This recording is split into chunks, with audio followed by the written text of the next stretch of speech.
Hello friends, स्वागत है आप सभी का भंडोरा स्टडी में। इस वीडियो में हम यूरोपियों के आगमन के समय भारत की स्थिति कैसी थी उसके बारे में डिस्कस करने वाले हैं। स्पेशली ये 2023 के जो एस्पिरेंट हैं, जो प्रीलिम्स की तैयारी कर रहे हैं, यूपीएससी और स्टेट पीसीएस, उन सभी के लिए ये जो डेडिकेटेड वीडियो है। लेकिन इसके अलावा जो वनडे एग्जाम्स की भी तैयारी करते हैं उन सभी के लिए भी ये वीडियो काफ़ी बेनिफिशियल होने वाली है। इस वीडियो में पुर्तगाल से संबंधित सभी कॉन्सेप्ट क्लियर किए जाएंगे और मैं आपको इस वीडियो के जरिए जो आपको गारंटी लेकर कह सकता हूं कि यूट्यूब के इतिहास में शायद ही ऐसी वीडियो आपको देखने को मिले। इस वीडियो को देखने के बाद आपको किसी अन्य वीडियो को देखने की ज़रूरत नहीं पड़ने वाली है, ये मैं आपको गारंटी के साथ बता सकता हूं। तो चलिए प्रारंभ करते हैं आज की वीडियो। तो देखिए, यूरोप के आगमन के समय भारत। तो सबसे पहले तो हम ये समझ लेते हैं कि जो यूरोपीय लोग भारत में आए थे उनके कारण किस कारण आए थे, उनके लिए कुछ जिम्मेदार कारक रहे होंगे। तो उन जिम्मेदार कारकों में अगर हम बात करें तो देखिए, यूरोप के आगमन के लिए जिम्मेदार कारक क्या क्या थे। तो सबसे पहला जो कारक था, जहाज निर्माण तथा नौ परिवहन में यूरोप की उन्नत तकनीक। अब इस बात को आप ध्यान से सुनिए, आप सिर्फ वीडियो को देखते जाइए और सिर्फ सुनते जाइए, आप कुछ मत कीजिए, ना ही नोट कीजिए। और अगर आपको पीडीएफ चाहिएगा तो पीडीएफ हमारे टेलीग्राम ग्रुप पर डेली शेयर कर दिया जाता है, और टेलीग्राम ग्रुप का लिंक हमने इस वीडियो के डिस्क्रिप्शन बॉक्स में दे दिया है। आप वहाँ से पीडीएफ दे सकते हैं। आप सिर्फ बैठिए और सुनते जाइए। तो देखिए, असल में जो यूरोपीय लोग थे वहाँ पर सबसे पहले जहाज निर्माण और नौ परिवहन की उन्नत तकनीक वहाँ पर आ गई थी। उस समय तक भारत में या अन्य किसी जो उपमहाद्वीप थे या महाद्वीप थे वहाँ पर इस प्रकार की तकनीक नहीं आई थी। जहाज निर्माण और नौ परिवहन की में ये उन्नत हो गए थे काफ़ी समय पहले। दूसरा कारण इनका बैठ जाता है यूरोप की आर्थिक विकास। यानी सबसे पहले इनका काफ़ी अच्छा आर्थिक विकास हो गया था। हालांकि ऐसा नहीं है कि भारत का आर्थिक विकास उस समय ख़राब था, लेकिन फिर भी इनका काफ़ी बेटर आर्थिक विकास उस समय हो गया था। तो इनके पास आर्थिक विकास भी था और इनके पास उन्नत तकनीक भी थी। तो ये पैसे से जहाज निर्माण बनाने लग गए थे, नाव बनाने लग गए थे, क्योंकि उस समय अधिकतर जो व्यापार किया जाता था वो आपके महासागर के जरिए किया जाता था। इसके अलावा जो नेक्स्ट था, भारतीय वस्तुएं जैसे मसाले हो गए, छींट हो गए, रेशम हो गए, या विभिन्न प्रकार के कीमती पत्थर हो गए, चीनी मिट्टी के बर्तन इत्यादि, उनमें ये यूरोप में इनकी काफ़ी ज़्यादा मांग हुआ करती थी। तो जो यूरोपीय लोग थे वे इनको लेने के लिए या इनका व्यापार करने के लिए भारत की ओर आकर्षित होते थे। एक तो इनके पास का उस समय जहाज की या नौ परिवहन की तकनीक आ गई थी, तो उससे बनाने के बाद इनके पास अच्छा पैसा भी था। तो पैसा लेकर ये समुद्र के जरिए यहाँ पर आते और इन्हें खरीदने के लिए यहाँ पर आकर्षित होते थे, और यहाँ से ले जा करके इसका ये विभिन्न जगहों पर व्यापार करते थे। इसके बाद एक कारण और माना जाता है कि भारत में अकूत दौलत। जैसे कि आप सभी को पता है कि भारत को पहले सोने की चिड़िया कहा जाता था। तो यहाँ पर भारत के पास भी काफ़ी अकूत दौलत थी। तो यहाँ से वे इस दौलत की कारण यहाँ के भारत की ओर आकर्षित होते थे। तो ये भी एक जिम्मेदार कारक है यूरोप का भारत में आने के कारण। तो ये आप पॉइंट कर लीजिए, आप इनको याद रखिएगा। इन पॉइंट्स को आप नोट भी कर सकते हैं, लेकिन अभी सिर्फ आप वीडियो को देखते जाइए और सुनते जाइए। और मैं आपको एक बात और बता दूं कि आप नोट करने के बजाय अगर इस वीडियो को 2 से 3 बार भी सुन लेते हैं तो आप इसमें काफ़ी बेहतर हो जाएंगे। इसके बाद एक कालखंड आप याद रखिएगा, एशिया में यूरोप की विजय का कालखंड। तो सबसे पहले यहाँ पर जो यूरोप से पहले आए थे, क्योंकि यूरोप एक महाद्वीप है, वहाँ से अलग अलग कंट्री के व्यापारी यहाँ पर आ रहे थे। तो सबसे पहले यूरोप का पुर्तगाली लोग आए थे। सबसे पहले 1498 में पुर्तगाली आए। उसके बाद यहाँ पर अंग्रेज़ों का आना हुआ 1600 ईस्वी में। हालांकि आने का एक कालखंड अलग है, ये विजय कालखंड है। यानी इन्होंने यहाँ पर अपना एक प्रकार से किले या फैक्ट्री स्थापित का जो भी इनका हिसाब, मतलब उसका ये कालखंड है, उसका ये वो है। तो सबसे पहले पुर्तगाली 1498 ईस्वी में, उसके बाद अंग्रेज 1600 में, और 1602 में डच आए, और सबसे अंत में फ्रांसीसी 1664 ईस्वी में यहाँ पर आए थे। इसके बाद सबसे पहले पुर्तगाल की बात कर लेते हैं।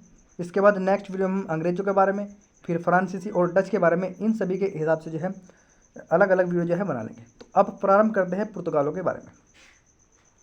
तो सबसे पहले देखिए, पुर्तगाली लोग एक संधि हुई थी पुर्तगाल में ही 1494 ईस्वी में। इस संधि को आप एक प्रकार से इसको टोरडेसिलस की संधि जो है कहा जाता है। तो टोरडेसिलस की संधि में क्या हुआ था कि पुर्तगाल और स्पेन के बीच जो है आपस में प्रतिस्पर्धा हो रही थी। तो उस प्रतिस्पर्धा को जो है इन्हें कम करने के लिए इन्होंने जो है इस संधि को किया था 1494 ईस्वी में।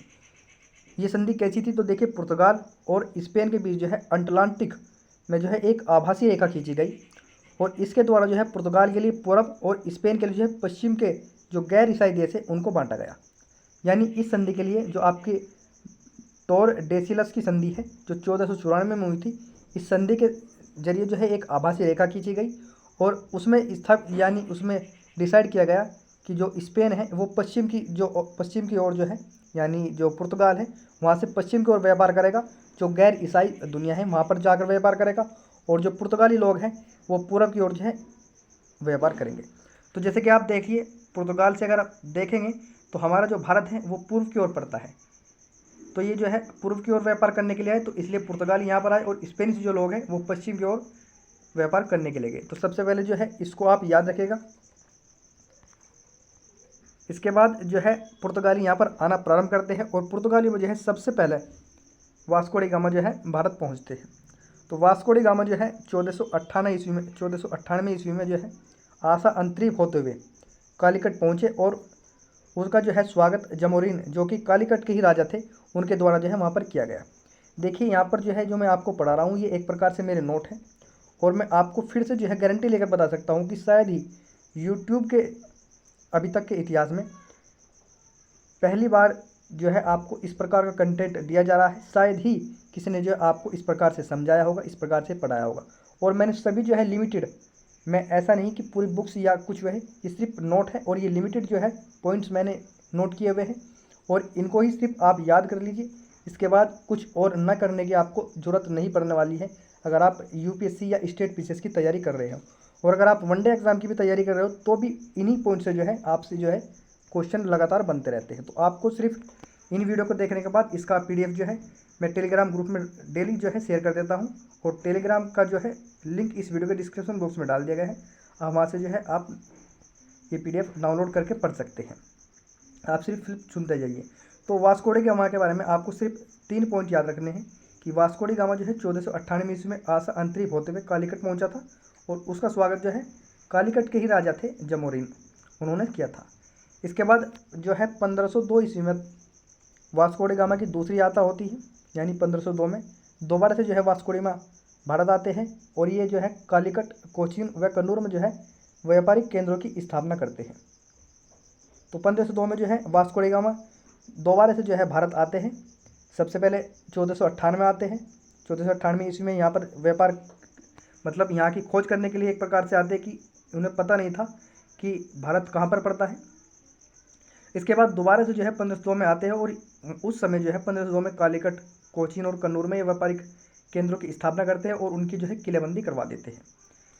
तीसरा पॉइंट आपको इसके बारे में याद रखना है कि अन्य व्यापारी के विपरीत जो अन्य कंट्री से जो व्यापारी यहाँ पर आए थे उनके अलावा इनकी कुछ अलग नीति हुआ करती थी। उनके ये चाहते थे कि भारत में जो है इनका व्यापार एकाधिकार रहे, मोनोपोलिस्ट रहे। तो जो वास्को डी गामा है 1498 ईस्वी में पहली बार आते हैं, 1502 में दोबारा आते हैं, कालीकट, कोचीन और कन्नूर में व्यापारिक केंद्रों की और उनकी स्थापना करते हैं, उनकी किलेबंदी करते हैं और इनका मानना था कि ये जो है भारत में एकाधिकार चाहते थे व्यापार में। इतना जो है आपको सिर्फ वास्को डी गामा के बारे में याद रखना है। इसके बाद जो नेक्स्ट आते हैं पेड्रो अल्वारेज कैब्राल। तो इनके बारे में सिर्फ आपको 2 ही पॉइंट याद रखने हैं। पेड्रो अल्वारेज कैब्राल से संबंधित जो परीक्षा में प्रश्न पूछे जाते हैं, 1500 ईस्वी में जो है ये कालीकट में सबसे पहले फैक्ट्री की स्थापना करते हैं। आपने देखा होगा कि 1498 में जो है आपके वास्को डी गामा आए और 1502 ईस्वी में जो है उन्होंने फैक्ट्री की स्थापना की कोचीन, कन्नूर और वहाँ पर, और उन्होंने किलेबंदी की। लेकिन इनसे पहले जो है 1500 में इन्होंने कालीकट में पहली फैक्ट्री की स्थापना कर दी थी पेड्रो अल्वारेज कैब्राल ने। इसके बाद दूसरा पॉइंट इनके बारे में आपको याद रखना है कि भारतीय उपमहाद्वीप पर जो है यूरोपियों के शासन के युग की शुरुआत करने वाले पेड्रो अल्वारेज कैब्राल ही हैं। इसके बाद जो नेक्स्ट आते हैं फ्रांसिस्को डी अल्मीड़ा, जो कि 1505 से लेकर 1509 तक भारत में रहते हैं। और इन्होंने क्या किया, इनके बारे में भी आपको याद रखने हैं कि इनकी जो सबसे फेमस पॉइंट है वो आपकी कार्टेज प्रणाली है। देखिए भारत में जो है पहला पुर्तगाली गवर्नर ये थे, यानी फ्रांसिस्को डी अल्मीडा पहले पुर्तगाली गवर्नर थे जिन्होंने कि शांत जल की नीति, जिसको कि ब्लू वाटर पॉलिसी भी कहा जाता है, या फिर कार्टेज प्रणाली की जो है, इसको कार्टेज प्रणाली, ब्लू वाटर पॉलिसी या शांत जल की नीति, ये इस नाम से जाने जाते हैं। इसकी शुरुआत इन्होंने की, फ्रांसिस्को डी अल्मीडा ने। इसमें किया जाता था, इसमें जो है भारतीय भूमि पर किले बनाने के बजाय समुद्र में जो है शक्तिशाली होने पर बल दिया गया। यानी कि इन्होंने जो है, जो आपके फ्रांसिस्को डी अल्मीडा थे, इन्होंने कहा कि भारत की जो भूमि है इस पर किले बजाने के बजाय अगर हम यानी पुर्तगाली लोग जो है समुद्र पर एकाधिकार कर ले तो सभी व्यापारी जो है हमारे अंडर में आ जाएंगे, क्योंकि उस समय जो है व्यापार समुद्र के जरिए ही किया जाता था। तो इन्होंने जो है ब्लू वाटर पॉलिसी की जो है शुरुआत की। अब कार्टेज प्रणाली या ब्लू वाटर पॉलिसी क्या थी, तो उसके बारे में देखिए।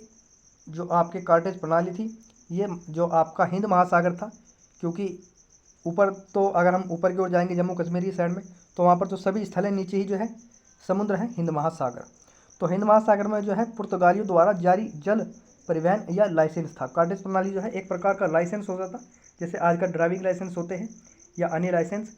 तो ये जो है वहाँ पर आपके जो हिंद महासागर है उसमें आने जाने का जो है एक प्रकार का लाइसेंस था, पास था। कार्टेज प्रणाली के बारे में आपको ये याद रखना है। और ये शुरुआत की थी इन्होंने फ्रांसिस्को डी अल्मीडा ने। इसके बाद जो नेक्स्ट आ जाते हैं आपके अल्फांसो डी अल्बुकर्क। तो जो आपके अल्फांसो डी अल्बुकर्क थे, ये 1509 से 1515 तक रहते हैं। और इन्होंने क्या किया, जो आपके अल्फांसो डी अल्बुकर्क है, इन्हें जो है भारत में पुर्तगाली शक्ति का संस्थापक माना जाता है। इसने जो है बीजापुर से गोवा को जीत लिया था और मुस्लिम पर जो है अत्याचार किया। इनके बारे में भी आपको सिर्फ 4 पॉइंट ही याद कर लीजिए। मैं गारंटी ले सकता हूँ कि इसके अलावा जो आपके अल्फांसो डी अल्बुकर्क है, इनसे संबंधित कभी भी जो है अब तक शायद ही कोई प्रश्न पूछा गया होगा किसी भी एग्जाम में, चाहे आप स्टेट पीसीएस की बात कर ले, वनडे एग्जाम की कर ले, एसएससी बैंक या आपके यूपीएससी की। तो इसके बारे में जो है आपको सिर्फ 4 पॉइंट याद रखने हैं। ये इन्हें जो है पुर्तगाली शक्ति का वास्तविक संस्थापक माना जाता है। इन्होंने जो है बीजापुर से गोवा को जीत लिया था। मुस्लिमों पर जो है इन्होंने काफ़ी अत्याचार किया। जो अल्फांसो डी अल्बुकर्क है, इन्होंने जो है मुस्लिमों पर काफ़ी ज़्यादा जो है अत्याचार किया। विजयनगर के राजा श्री कृष्णदेवराय, उनसे जो है 1510 में इन्होंने भटकल को जीत लिया था। दूसरा पॉइंट इनके बारे में आपको याद रखना है कि भारत के जो मूल निवासियों के साथ जो है इन्होंने विवाह की नीति प्रारंभ की। जो आपके अल्फांसो डी अल्बुकर्क थे, इन्होंने क्या काम किया था कि इन्होंने जो यहाँ के मूल निवासी थे उन सभी से जो है विवाह करने की नीति प्रारंभ कर दी थी। इसके अलावा इनके जो प्रभाव क्षेत्र थे वहाँ पर जो है इन्होंने शर्ती पदार्थ पर जो है प्रतिबंध लगा दिया था। अब जो इनका असल में मानना क्या था, जब उस समय पुर्तगाली भारत में आए थे तो ये सभी जो है सभी पुरुष आए थे और ये यहाँ पर जो है एक प्रकार से स्थायी रूप से रहना चाहते थे, और स्थायी रूप से बिना महिलाओं के जो है रहा नहीं जा सकता।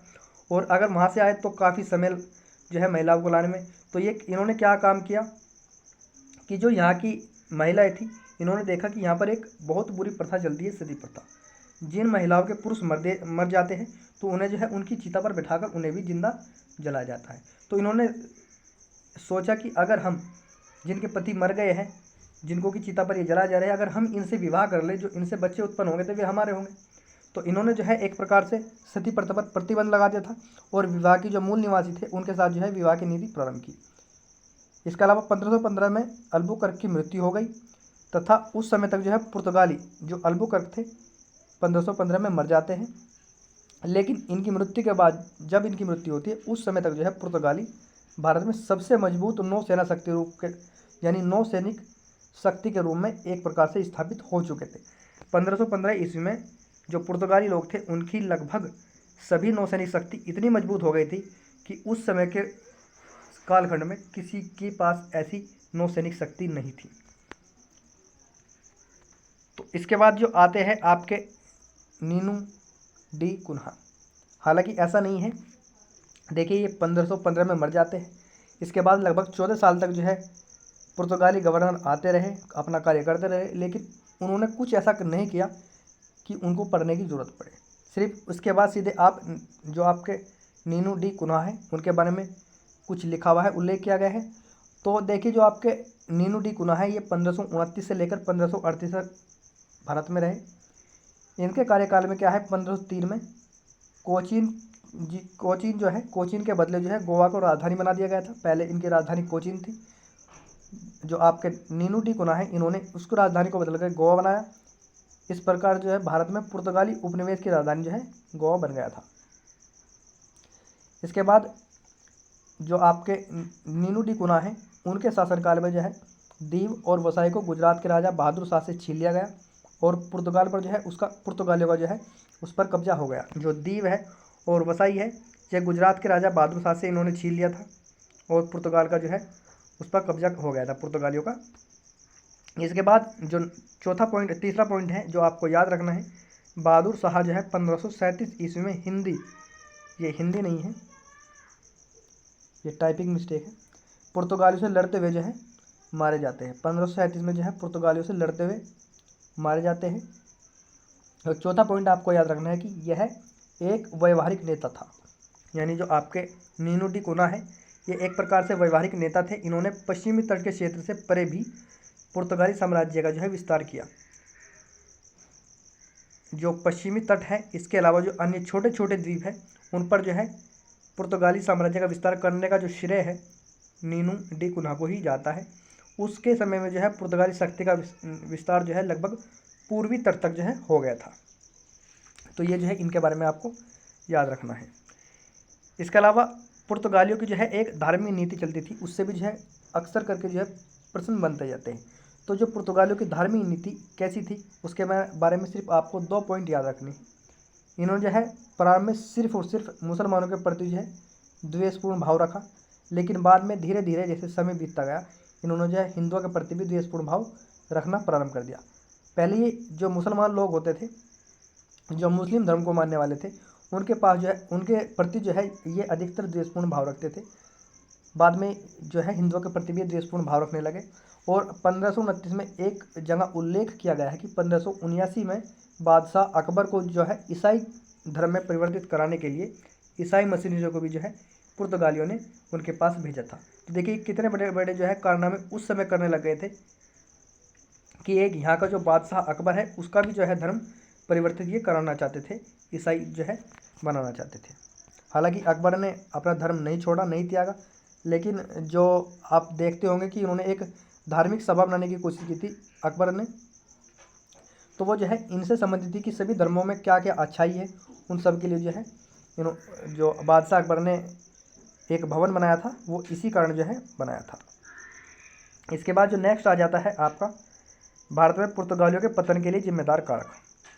अब बात आ जाती है कि काफ़ी गवर्नर यहाँ पर आए, काफ़ी अच्छी जो है इनके पास नौसैनिक शक्ति थी, काफ़ी अच्छे अच्छे इन्होंने कार्य भी किए, शांत जल की नीति इन्होंने बना ली थी, एक प्रकार के समुद्र पर एकाधिकार कर लिया था। यहाँ के जो मुसलमान लोग थे उन पर भी ये काफ़ी हावी हो रहे थे, हिंदुओं पर भी काफ़ी हावी हो रहे थे। फिर ऐसा क्या कारण रहा कि पुर्तगालियों का पतन हो गया? तो पुर्तगालियों के पतन के कारण कुछ पॉइंट्स हम देख लेते हैं। तो सबसे पहला जो पॉइंट है वो है मिस्र, फारस तथा उत्तरी भारत, जो उत्तर की ओर भारत है, शक्तिशाली राजवंशों का वहाँ पर उदय होने लगा था तथा उनके साथ साथ जो है मराठों का भी जो है उद्भव आने लग गया था। तो एक कारण ये है कि जो पुर्तगाली लोग हैं उनका पतन होने लग गया। दूसरा पॉइंट था कि जो मिशनरी थे, जो ईसाई धर्म के मिशनरी लोग थे, उनकी गतिविधियों से जो है ये डर रहे थे कि शायद ये जो है राजनीतिक हस्तक्षेप ना करने लगेगा।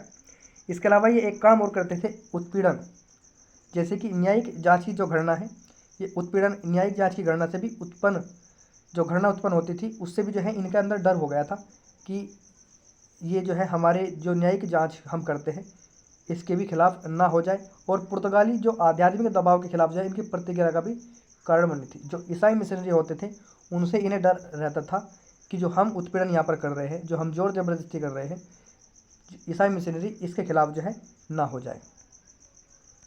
इसके बाद एक पॉइंट जो आता है, पुर्तगाली प्रभुत्ता को चुनौती देने वाली जो अंग्रेज और डच की जो वाणिज्यिक संस्थाएं थी उनका भी उदय हो गया था।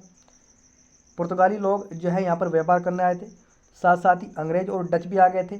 उनको चुनौती देने वाली जो है इन्होंने भी यहाँ पर एक प्रकार से संस्थाएं बना दी थी, अपनी कंपनियां स्थापित कर दी थी।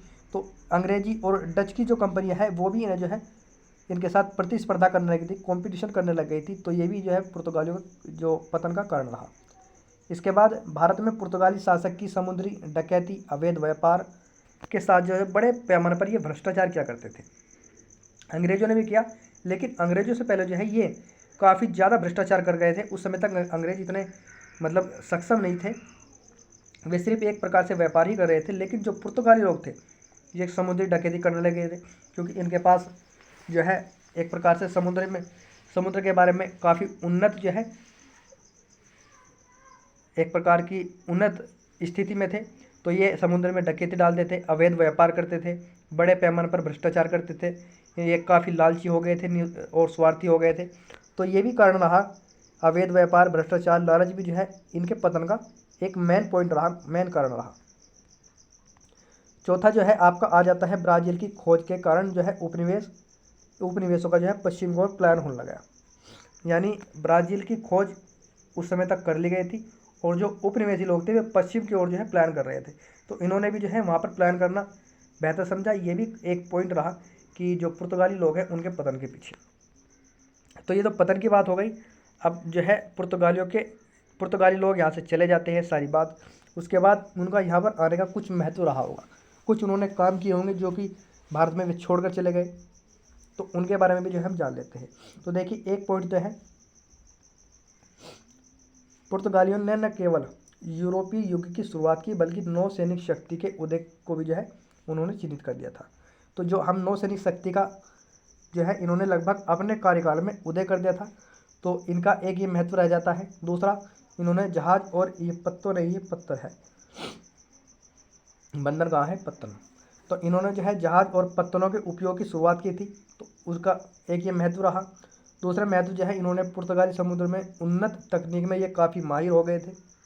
उन्होंने बहुत बड़ी मात्रा में जो है 1 से अधिक डेक वाले जहाज़ों का भी इन्होंने निर्माण कर दिया था। आप सोच सकते हैं कि उस समय लगभग 1502 से लेकर के लगभग 1538 तक जो है ये इतने माहिर हो गए थे, यानी 16वीं शताब्दी में इतने माहिर हो गए थे जहाज़ों में कि 1 से अधिक डेक वाले जहाज़ों का भी जो है ये निर्माण करने लग गए थे।